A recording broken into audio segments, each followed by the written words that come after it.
Have you ever made a life-changing breakthrough in therapy that you deeply regret? I've been seeing Dr. Foreman for 6 months now, trying to figure out how to find my parents' killer. I remember his face perfectly. I was 7 when it happened, hiding in the closet, watching him stab them through the crack in the door. Gray hair, tall, scar on his left hand from where my mother had fought back.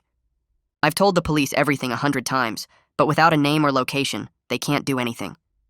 The sketch has been in the system for 20 years, I told Dr. Foreman during our Thanksgiving afternoon session. No matches. It's like he just vanished. Edwin, you're doing everything you can, she said. Sometimes these things take time. The detective called yesterday, said they're moving my case to the cold files. 20 years is their limit for active investigation. My voice cracked. I watch true crime shows where DNA solves 30-year-old cases, but we have nothing. He wore gloves. He was careful. I just keep thinking, what if I saw him at a grocery store? Would I even recognize him after all these years? People age, change. Maybe we should go out together sometime, she joked. 2 sets of eyes are better than 1. We'll find your parents' killer at Whole Foods buying organic kale. I managed a small laugh. It was nice that she tried to lighten the mood, but I still had no idea why she was really trying to lighten the mood. She'd been the only person in 20 years who didn't look at me with pity when I talked about still searching. The session ended and she checked her phone. Oh no. My Uber canceled. 3rd one today. Surge pricing is insane. I can drive you wherever you need to go. That's sweet, but it's against professional boundaries. I'm already late for my family's Thanksgiving. You just spent your holiday listening to me talk about murder. Let me at least drive you. She hesitated, looking at her phone again. The next available car is 40 minutes away. I need to stop at the store first. I promised to bring pie, and if I don't show up with it, my mother will never let me hear the end of it. No problem. At the supermarket, she ran in while I waited. The parking lot was nearly empty. Most people were already at their dinners. When she came back, she was balancing 2 pies and looked frazzled. They only had sugar-free pumpkin left, so I grabbed apple too. My dad's diabetic, but he'll eat the regular anyway and blame us for letting him. She gave me directions to a nice suburban neighborhood, the kind with basketball hoops and driveways and those little library boxes on lawns. Big family? I asked. Parents, siblings, cousins, chaos, she laughed. My dad always makes enough food for an army, says it's because he grew up poor and promised himself his kids would never see an empty table. When we pulled up to the 2-story colonial with warm light spilling from every window, she paused. Edwin, I know this is unconventional, but would you like to come in? No one should be alone on Thanksgiving. That's really crossing boundaries. I won't mention you're my patient, just a friend who helped me out. Besides, you could use a normal Thanksgiving after everything you've been through. When's the last time you had one? In hindsight, I should have screamed, should have turned around and ran to the police, but the loneliness of 20 Thanksgivings without my parents overwhelmed me. Okay, thanks, I replied. The house was warm, full of laughter and football sounds. Kids ran around with toy planes. The smell of turkey and sage hit me like a physical memory. It felt like the family gatherings I barely remembered from childhood before everything went dark. Everyone, this is Edwin, Dr. Foreman announced. He saved me from being stranded. Her mom immediately hugged me, smelling like cinnamon and butter. Oh, bless you. Leslie's always missing dinner because of those apps. Stay. We have so much food. People shook my hand, pressed drinks into my palm, asked about my life. A little girl showed me her drawings. Someone's grandfather started telling me about his time in Korea. It was overwhelming but nice, like being absorbed into something warm and alive. Dad, come meet Edwin. Doctor, Foreman called toward the kitchen. He's the one who saved my pies. The pies are saved? Thank God your mother would have killed us both, a voice boomed back. A man walked out drying his hands on a dish towel.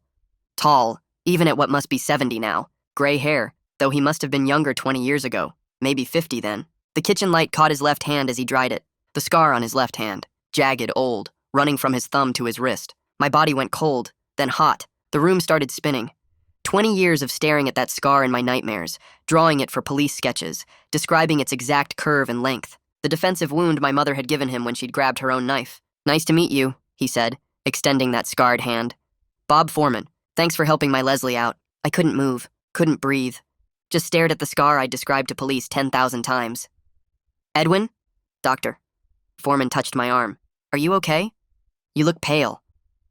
I pulled out my phone with trembling fingers, found the photo of the police sketch I always kept, the one I'd shown her dozens of times in therapy, held it up with shaking hands. It's him, I whispered. Dr. Foreman's voice sounds like it's coming from underwater, asking if I'm okay, but I can't make my mouth work to answer. My whole body feels frozen except for my hands, which won't stop shaking as I stare at that scar. Bob takes a step toward me with concern on his face, and I finally snap out of it.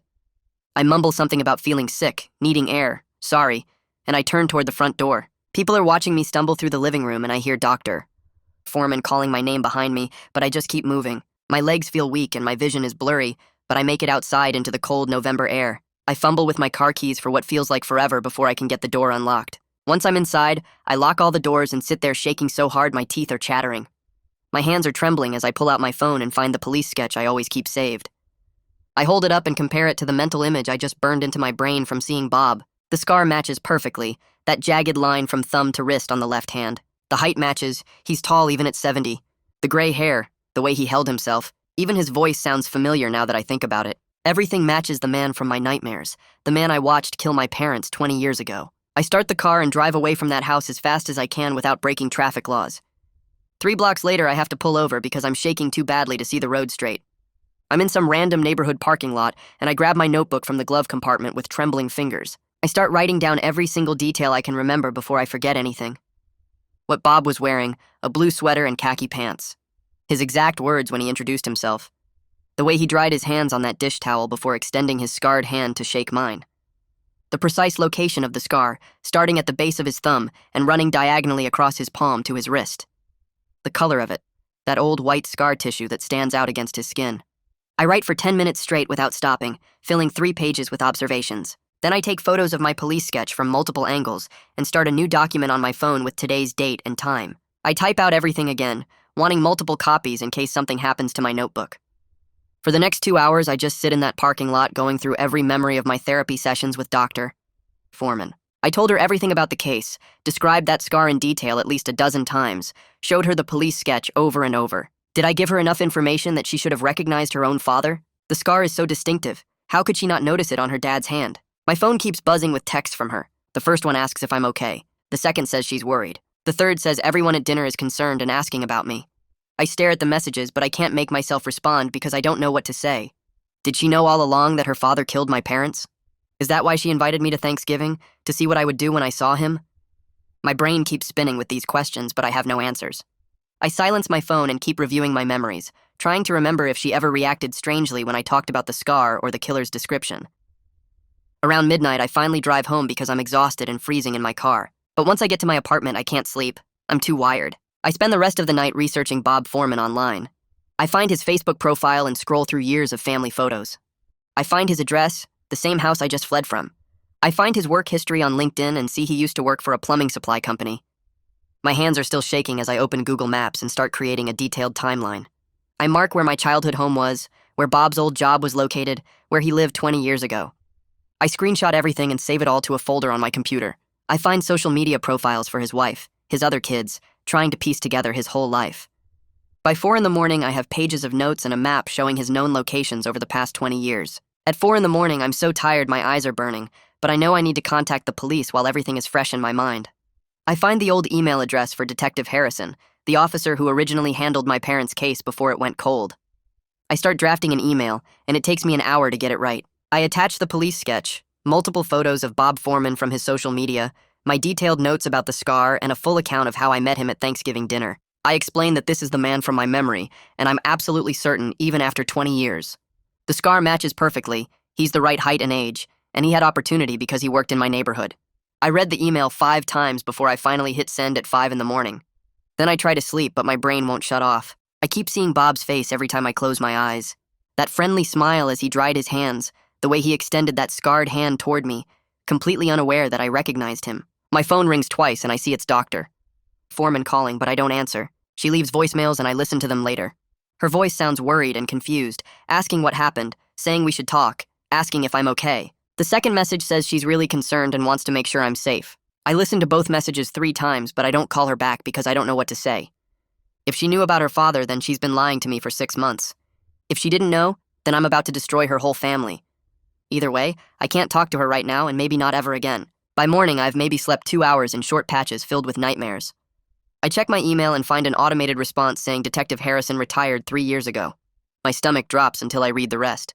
The message says my email has been automatically forwarded to Detective Randolph in the cold case unit. Less than an hour later, I get a response from Detective Randolph himself. He says he received my email and reviewed the attachments.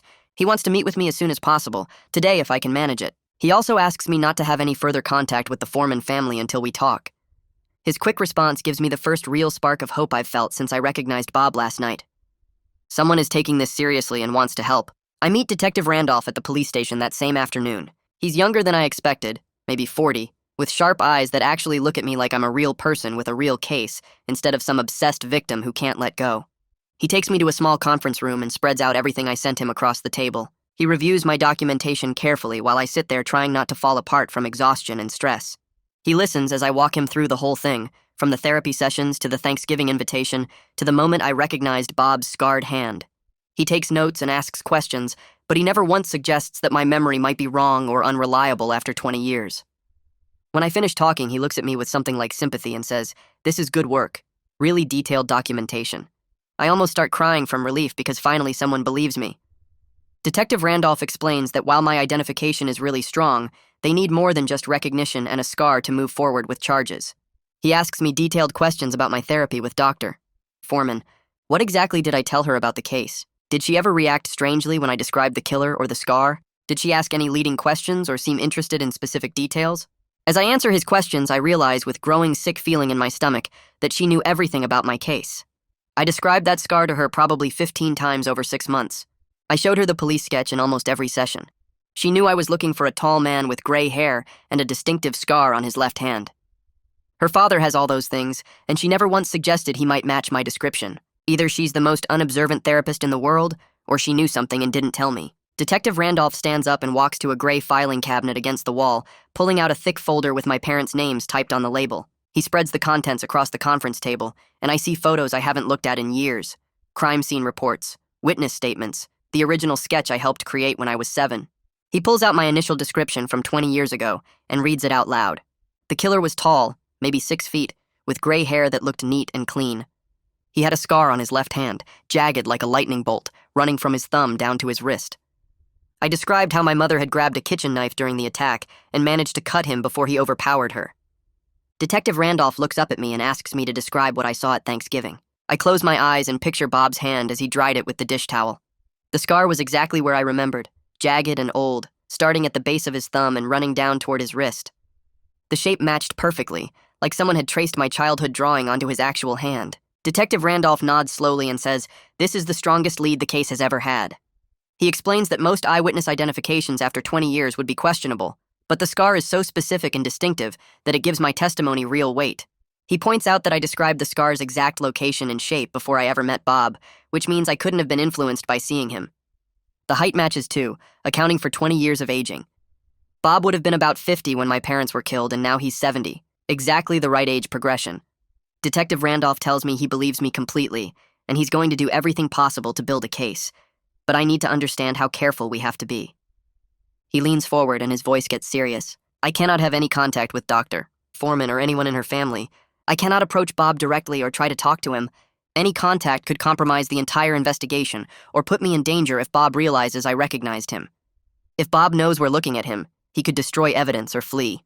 I nod and say I understand, but inside I'm fighting the urge to drive back to that house and confront him. Part of me wants to grab him by that scarred hand and demand to know why he killed my parents, what they ever did to him, why he destroyed my entire life.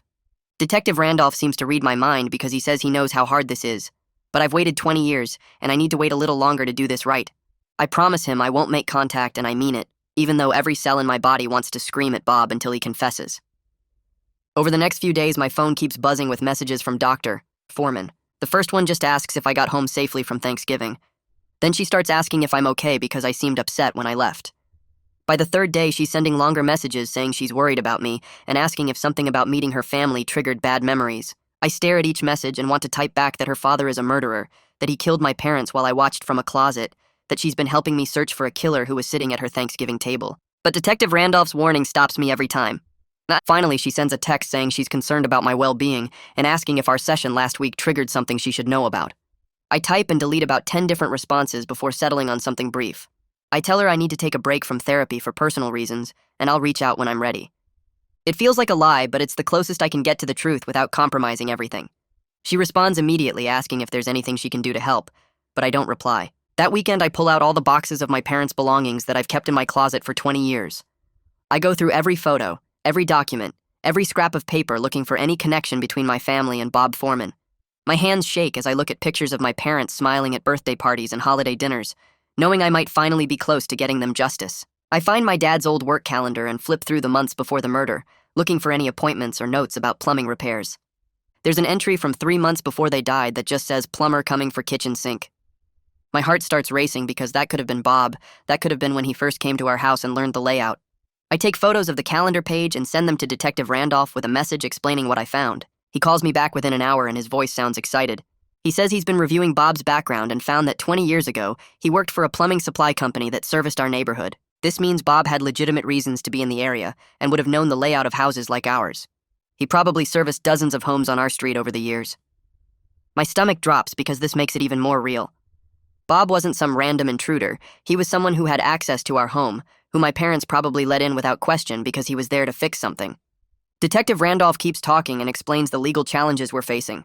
20 years means most physical evidence is gone or too old to be useful. My eyewitness testimony as a 7-year-old will be questioned by defense lawyers who will say childhood memories aren't reliable. We need something concrete to build probable cause for a DNA warrant. He suggests I write down every detail I remember about that night, no matter how small, because something might provide a new angle for the investigation. He says to include everything, even things that seem unimportant, because you never know what detail might matter. I spend the entire evening writing, filling page after page with details I've tried to forget for 20 years. The sound of my mother screaming from the kitchen. The smell of blood that filled the house. The way the killer moved through our home like he knew exactly where everything was, not bumping into furniture or hesitating at doorways. The moment my mother grabbed a knife from the counter and fought back, managing to slash his hand before he overpowered her. I remember hiding in the closet with my hand over my mouth, watching through the crack in the door as he gripped the knife with that bleeding hand. I can still see the blood running down between his fingers as he stood over my parents. The writing process leaves me emotionally destroyed, crying so hard I can barely see the keyboard.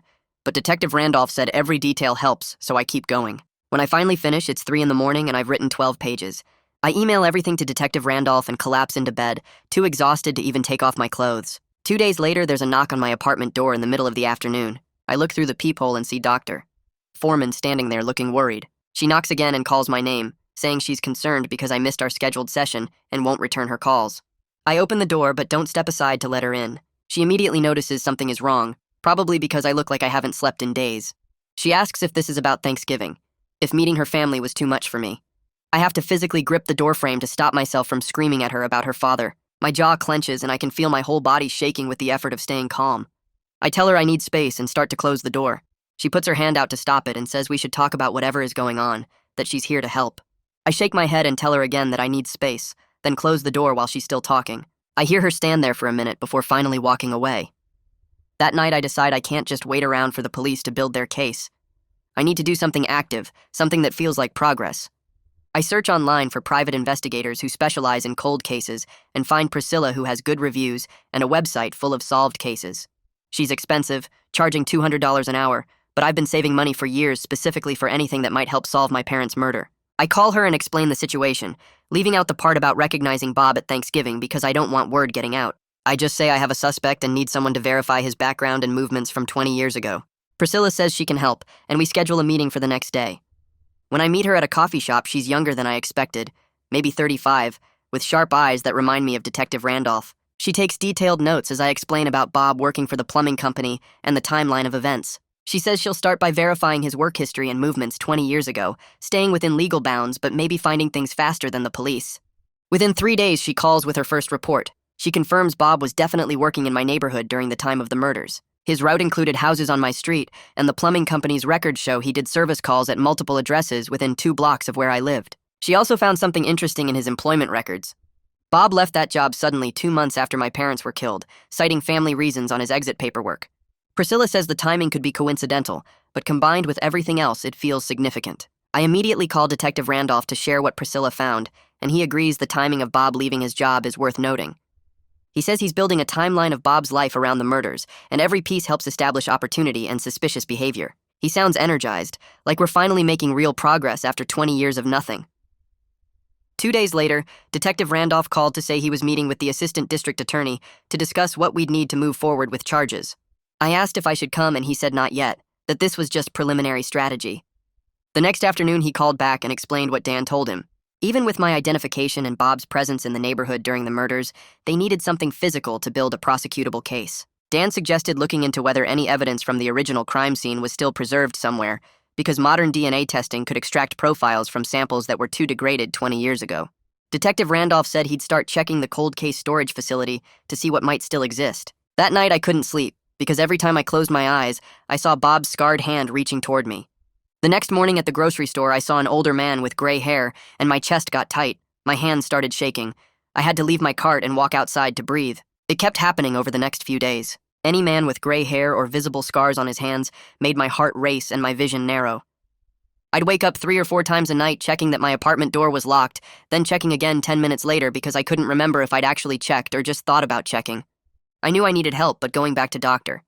Foreman was impossible, and the idea of explaining everything to a new therapist made me want to throw up. Instead, I went online and ordered a security system with door sensors and cameras. When it arrived, I spent 6 hours installing it and testing it, then checking the locks again anyway because the cameras didn't feel like enough. Priscilla called while I was checking the locks for probably the 20th time that day. She'd been digging into Bob's financial records and found something interesting. He paid for almost everything in cash and kept a very low digital footprint, which she said could be normal for someone his age who didn't trust technology. But it could also suggest someone who was careful about leaving traces of his activities. She was going to keep looking for any unusual patterns around the time of my parents' murders, any large cash withdrawals or unexplained expenses. I felt this grim satisfaction hearing that we were building the case piece by piece, even though each piece felt tiny compared to what we needed. The next day, I got an email from Dr. Foreman saying she'd filed a formal notice that I'd terminated therapy. She offered referrals to 3 other therapists who specialized in trauma and said she hoped I'd continue getting help. Her tone was professional, but I could sense hurt underneath the careful wording, and part of me felt guilty for ghosting her after she'd been so supportive for 6 months. But then I remembered her father's scarred hand drying that dish towel, and the guilt disappeared. She had to have known, or she was dangerously blind to details that any therapist should notice. Detective Randolph called 3 days later with news that made my hands stop shaking for the first time in a week. They'd found preserved evidence from my parents' murder in the cold case storage facility. Swabs from the knife handle and samples from under my mother's fingernails where she'd fought back were still there in sealed evidence bags. Modern DNA testing might be able to extract profiles that weren't possible with 20-year-old technology. He was submitting requests to have everything retested, though he warned me the process would take months, and there was no guarantee the samples weren't too degraded. I thanked him and tried not to get my hopes up too much, but that night I slept for 5 hours straight without waking up to check the locks. The security of actual evidence existing felt better than any security system. I decided to file an ethics complaint against Dr. Foreman for the boundary violation of inviting me to her family's Thanksgiving. Even if she didn't know about her father, bringing a patient into her personal life like that was completely inappropriate. I looked up the state licensing board website and filled out their online complaint form, describing the Thanksgiving invitation in detail and how it violated therapeutic boundaries. Submitting it felt like the only thing I could control right now, and 2 days later the board responded saying they'd investigate and interview both of us. Priscilla called that same week to report she'd identified a potential witness. A former co-worker of Bob's from the plumbing company might remember details about his behavior 20 years ago, around the time of the murders. She was going to approach this person carefully and see what they remembered about Bob during that period. I tried not to get my hopes up, but every new piece of information felt like progress, like we were slowly building something solid. Late one night when I couldn't sleep, I did something stupid that I knew Detective Randolph had specifically told me not to do. I got in my car and drove to Bob's neighborhood, parking 3 houses down from his 2-story colonial with the basketball hoop in the driveway. I sat there for over an hour just watching, trying to make sense of how the friendly grandfather figure who'd offered me turkey and asked about my life could be the same man who'd stabbed my parents while I watched from a closet. The lights were on in what looked like a living room, and I could see shadows moving behind the curtains. After an hour, I forced myself to start the car and leave before I did something that could ruin the investigation, like walking up and confronting him. The ethics board scheduled interviews about my complaint 2 weeks later. I met with an investigator named Mateo at their downtown office. He was maybe 50 with gray hair that didn't trigger my panic response because he seemed so calm and professional. He took detailed notes while I described the Thanksgiving invitation and how it violated therapeutic boundaries. He asked careful questions about the timeline and whether I'd felt pressured to accept the invitation.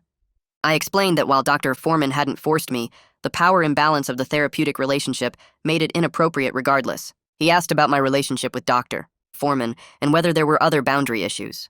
I stayed focused on the Thanksgiving incident and didn't mention my suspicions about her father because that wasn't relevant to the ethics violation. Detective Randolph called the next day to say the DNA retesting had been approved and samples were being sent to the lab.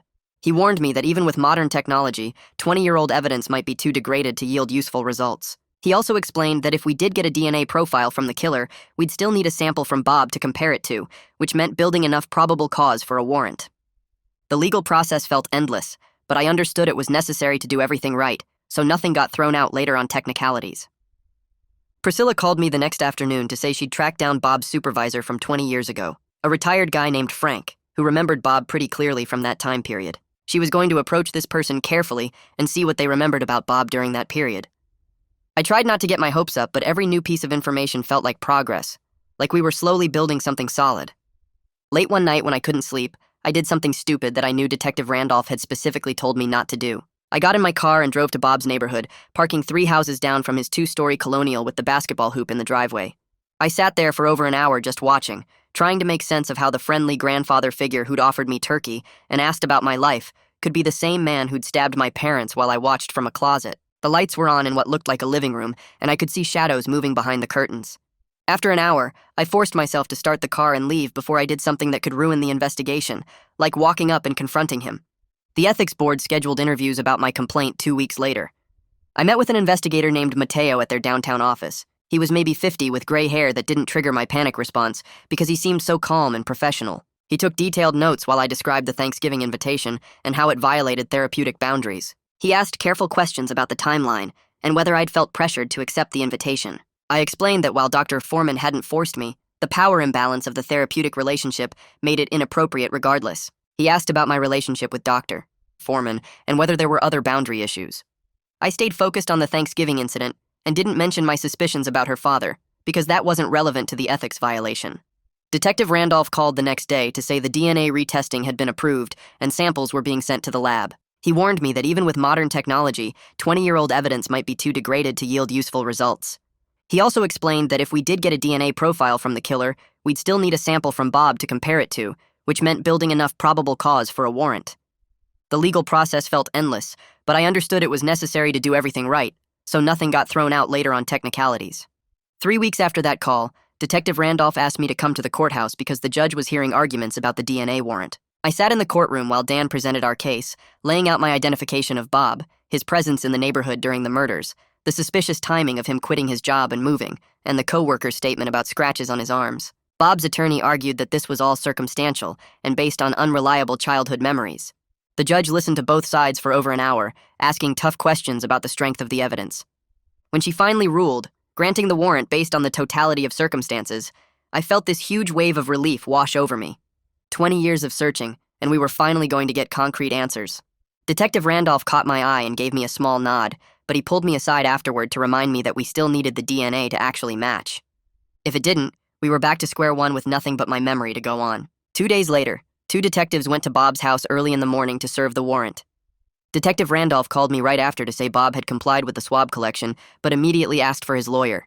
His attorney showed up within 30 minutes, and Bob refused to answer any questions without counsel present. The lawyer made a statement to the detectives calling this a case of mistaken identity based on unreliable childhood memories, but the warrant was valid, and they had the sample. Now came the hardest part, the waiting. The lab technician told Detective Randolph it would take 6 to 8 weeks to process and compare the samples because they were backed up with cases. 6 to 8 weeks felt like forever. I tried to maintain some kind of normal routine, going to work, seeing you, Michelle, for therapy twice a week, but I was obsessively checking my phone every few minutes for updates. Every time it buzzed, I'd grab it hoping for news from Detective Randolph. Every day felt like a year as I imagined finally getting confirmation that Bob killed my parents. You, Michelle, helped me understand that this waiting period was its own kind of torture, different from the 20 years of not knowing, but just as hard in its own way. During one session about 4 weeks into the waiting period, the ethics board reached their decision about Dr. Foreman. Mateo called me to explain that they'd found she violated professional boundaries by inviting me to her family's Thanksgiving dinner. The board issued a formal reprimand that would stay on her record and required her to complete additional training on therapeutic boundaries before she could return to full practice. She was allowed to keep her license, but this violation would be permanent. I felt satisfied that there were consequences for what she did, though it seemed pretty minor compared to what her father might be facing. Around the same time, Priscilla finished her investigation and met me at a coffee shop to hand over her final report. It was this thick binder documenting everything she'd found about Bob over the past few weeks. The timeline of his movements 20 years ago, maps showing his work route through my neighborhood, copies of employment records showing when he quit, The co-worker's statement about his scratches and stressed behavior, financial records showing when he sold his house. She'd compiled it all into a professional dossier that strengthened our case. She told me she was confident we had the right person, and she hoped the DNA would confirm it. Her certainty helped me get through the endless waiting, gave me something to hold on to when the doubt crept in. Michelle spent several sessions helping me prepare for both possible outcomes. What if the DNA matched, and what if it didn't? We worked on coping strategies for either scenario, because she wanted me ready emotionally regardless of the results. During one session, I realized something that hit me hard. I'd spent 20 years building my entire life around finding this killer. My whole identity was wrapped up in being the boy whose parents were murdered, the witness who never gave up searching. I wasn't sure who I'd be once this was resolved one way or another. What would I do with myself if we got justice? What would I do if we didn't? Michelle said this was actually a sign of growth, that I was starting to think beyond the case for the first time in 2 decades. About 5 weeks into the waiting period, Dr. Foreman sent a request through Mateo asking if I'd be willing to meet with her in a mediated session. She wanted to apologize directly and explain that she'd never made any connection between my case and her father. I was pretty reluctant because I didn't really want to see her or hear her excuses, but Mateo suggested it might provide some closure for both of us, help us both move forward. I thought about it for a few days and finally agreed to meet in his office with him present as a neutral party. The mediation happened on a Tuesday afternoon in Mateo's conference room.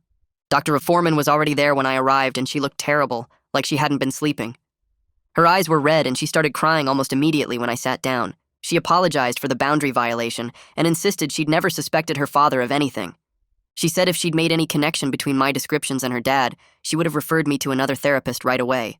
I wanted to believe her, but I was also really angry that she hadn't been more careful with all the details I'd shared. I told her that even if she didn't know, she should have recognized that inviting a patient to family dinner was crossing a line. We talked for over an hour and didn't resolve everything, but by the end I felt slightly less betrayed. At least she seemed genuinely sorry and genuinely shocked about her father. 7 weeks after the DNA sample was collected, Detective Randolph finally called. His voice sounded carefully neutral when I answered, which immediately made my stomach drop. He said the lab had finished processing and comparing the samples. The DNA from under my mother's fingernails was a partial match to Bob. It was consistent with him being the person who left that DNA, but the sample was so degraded and incomplete that it wasn't conclusive enough to be certain beyond reasonable doubt. While the DNA didn't exclude Bob, it also didn't definitively prove he was there that night. My heart just sank, because this wasn't the clear answer I desperately needed after waiting 7 weeks. Detective Randolph could hear the disappointment in my voice, and he tried to explain that partial matches have led to convictions before when combined with other evidence. But I knew what this meant. It wasn't the smoking gun we'd hoped for. The next day, I met with Dan at his office to discuss what the partial match meant for the case. He explained that it wasn't enough by itself to guarantee a conviction at trial. Any decent defense attorney could argue contamination, degradation over 20 years, or even coincidental similarity. He said he needed to decide whether to charge Bob based on the totality of all our evidence or wait and see if anything else turned up. He was leaning toward charging him because when you put together my identification, Bob's opportunity and presence in the neighborhood, the suspicious timing of his life changes, the co-worker's observations, and the DNA consistency, it created what he called a prosecutable case. He said juries have convicted on circumstantial evidence before when the circumstances all point in one direction. But he wanted to be honest with me that this wasn't a guaranteed win. There was real risk that a jury might not convict based on what we had. I left his office feeling this weird mix of hope and dread, knowing we were close but not certain we'd get there. The next day, Detective Randolph called and asked me to come by the station. I drove over feeling heavy, like the partial DNA results had taken all the hope out of me. He sat me down in the same conference room where we'd gone through the original case files and pulled out a folder. He started showing me other cases where partial DNA matches combined with witness testimony had led to convictions. He walked me through 3 different murder trials where juries had found defendants guilty based on circumstantial evidence that looked a lot like ours. He pointed to the timelines, the witness statements, the forensic analysis that wasn't perfect, but painted a clear picture. He told me he'd worked cases for 15 years, and the evidence we had against Bob was strong. Really strong. The partial match wasn't ideal, but when you added my identification, Bob's presence in the neighborhood, his sudden job change, the co-worker's statement about scratches and the timing of everything, it created what prosecutors call a compelling narrative. He said juries convict on circumstantial evidence all the time when the circumstances all point the same direction. I wanted to believe him, but 20 years of disappointment had taught me nothing was guaranteed. I'd watched enough true crime shows to know that cases that seemed solid sometimes fell apart in court. I thanked him and left feeling slightly better, but still scared we'd come this far only to lose at trial. That afternoon, Bob's attorney held a press conference that played on every local news channel. I was at home when my phone started buzzing with notifications. I turned on the TV and saw this slick guy in an expensive suit standing in front of microphones. He said his client Bob Foreman completely denied the allegations and maintained his innocence. He called the DNA match coincidental and said the sample was so degraded that it proved nothing. Then he went after me directly, saying childhood memories were notoriously unreliable and that I'd been influenced by 20 years of obsession with finding my parents' killer.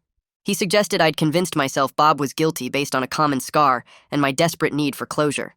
He said his client was a loving father and grandfather who'd never been in trouble with the law, and this was a case of mistaken identity, driven by a traumatized witness who couldn't let go. I felt rage building in my chest as I watched him tear apart my credibility on television. My hands were shaking, so bad I could barely hold the remote. I called Dan immediately and he could hear how upset I was.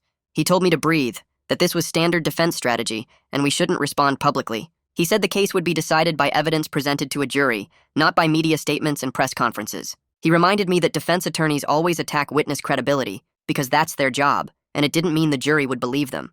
He said we needed to stay focused on building the strongest possible case and not get distracted by public relations battles.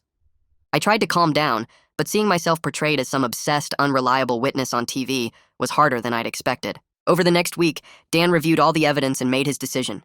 He called me in for a meeting and explained that instead of filing charges directly, he wanted to present the case to a grand jury. He said this would give him the chance to present all our evidence in a controlled setting without the defense being able to challenge it yet. If the grand jury found probable cause, they'd issue an indictment, and then we'd move forward to trial. He started preparing me to testify again, this time in much more detail about the murder itself and my identification of Bob. We spent hours going over my testimony, practicing questions and answers, making sure I could walk the grand jury through every moment of that night. He explained that the grand jury process was secret, which meant I wouldn't have to face Bob or his attorneys. It would just be me, the prosecutors, and the grand jurors. He warned me it would be emotionally difficult to relive that night in such detail, but it was necessary to help the jury understand exactly what I witnessed and why I was so certain about the identification. I told him I was ready to do whatever it took. The grand jury testimony was scheduled for 2 weeks out, which gave me time to prepare mentally. You helped me work through the anxiety of having to describe my parents' murder in detail to strangers. She taught me grounding techniques for when the memories became overwhelming. On the day of my testimony, I arrived at the courthouse early. Dan met me outside the grand jury room and went over everything one more time. Then I walked in and saw 23 people sitting in rows watching me. I took my seat and Dan started asking questions. I testified for 3 hours straight, walking them through every single detail of that night. I described hiding in the closet, hearing my mother scream, watching through the crack in the door as the man with gray hair moved through our house. I explained how my mother had grabbed a knife from the kitchen and fought back, how she'd slashed his left hand before he overpowered her. I told them about watching him stab my parents, about the scar I saw on his hand as he gripped the knife, about memorizing every detail of his face because even at 7 I knew I needed to remember.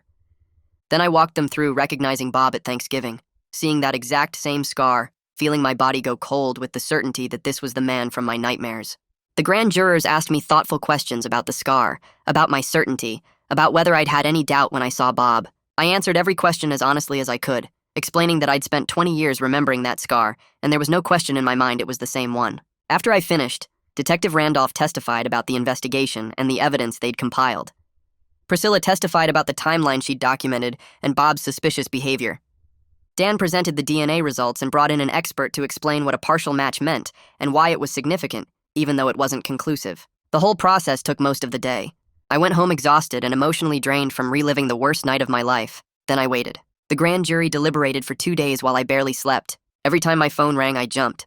Finally, Detective Randolph called with news. The grand jury had returned an indictment against Bob for 2 counts of murder in the first degree. I started crying right there on the phone, 20 years of pain and frustration pouring out. He told me Bob was arrested right now and would be held on high bail because of the severity of the charges and the risk he might run. His family was still claiming his innocence, but he was going into custody to await trial. I hung up and just sat on my couch crying for an hour. After 20 years of searching, the man who killed my parents were finally being charged.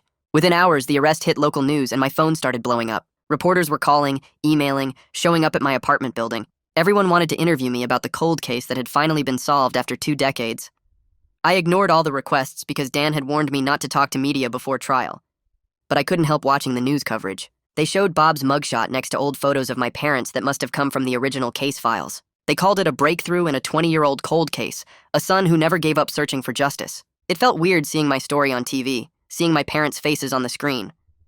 That week I had a session with you, and we talked about the complex feelings I was dealing with. Relief that Bob had been charged. Vindication that people finally believed me. Grief that was somehow sharper now that justice was actually happening. And anxiety about the trial, about what would happen if a jury didn't convict. She helped me process all of it and reminded me that whatever happened, I'd accomplished something remarkable by getting this case reopened and charged. Over the next few weeks, Bob's attorney filed a bunch of motions trying to get evidence thrown out. He wanted to suppress my identification testimony, arguing it was unreliable. He wanted to suppress the DNA evidence, claiming it was too degraded to be meaningful. The court scheduled pre-trial hearings, and I had to sit through days of expert testimony. Memory experts talked about how childhood memories change over time. DNA experts debated the significance of partial matches. The defense brought in their own experts who questioned everything. But Dan fought back hard with his own experts who explained why my memory was reliable and why the DNA evidence mattered. After weeks of hearings, the judge made her rulings. Both my identification testimony and the DNA evidence would be admissible at trial. The defense could challenge their reliability in front of the jury, but the evidence wouldn't be suppressed.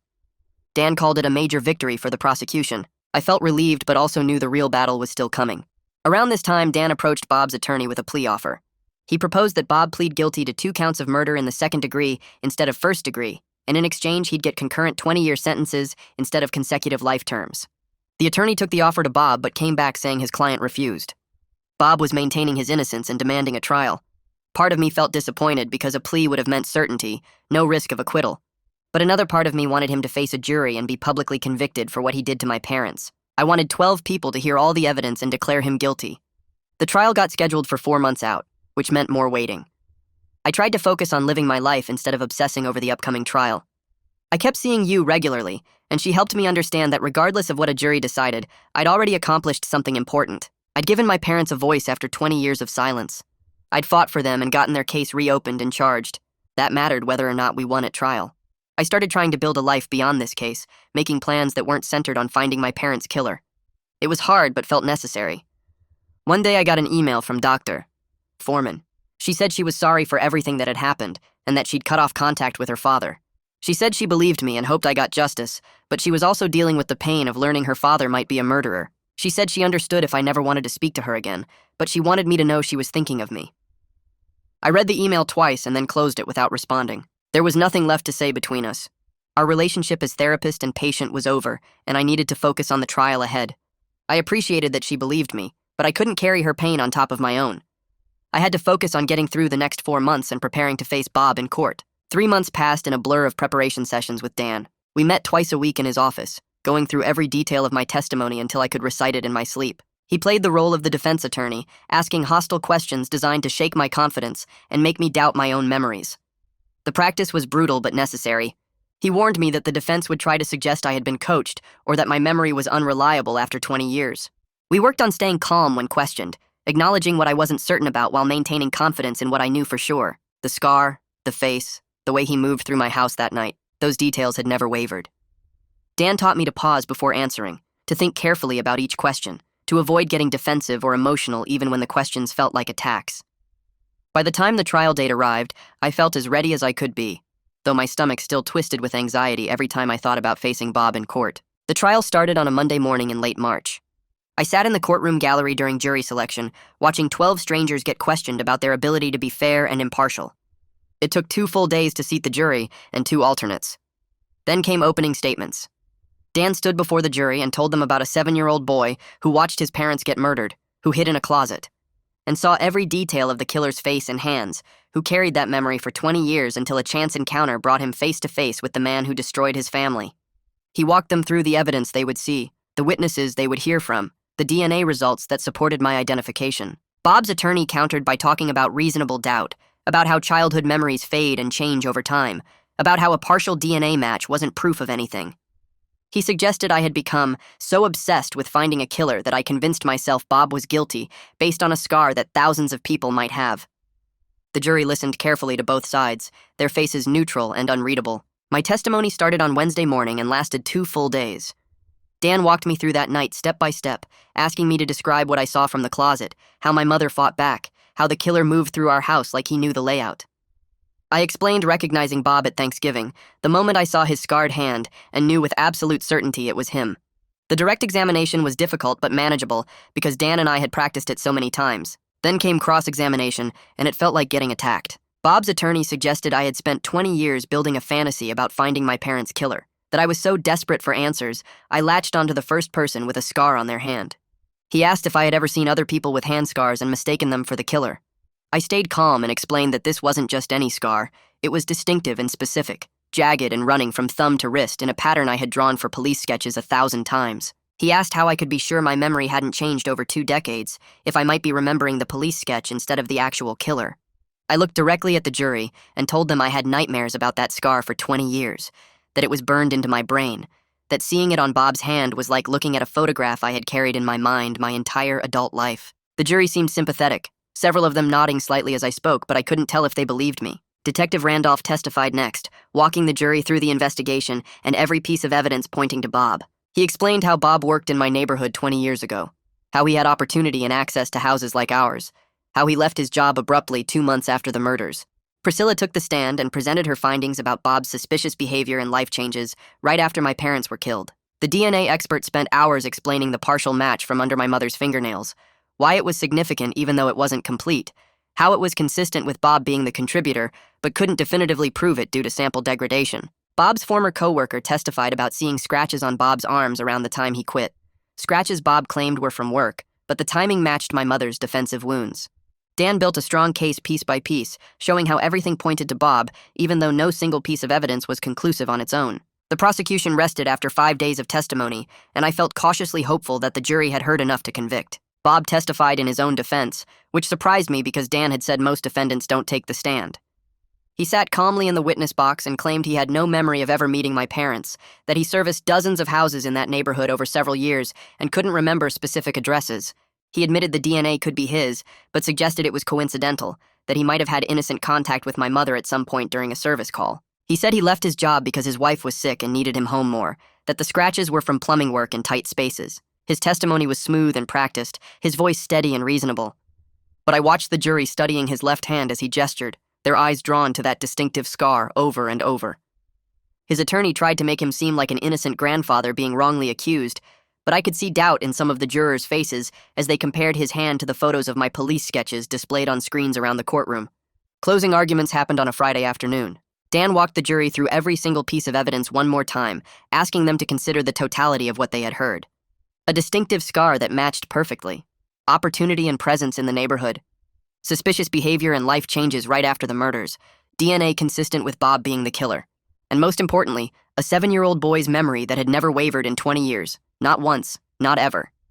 He reminded them that circumstantial evidence is still evidence, that they didn't need a confession or perfect DNA to find someone guilty beyond reasonable doubt. Bob's attorney spent 2 hours arguing reasonable doubt, attacking every piece of evidence as insufficient or unreliable, suggesting the prosecution was asking them to convict based on childhood memories and coincidences.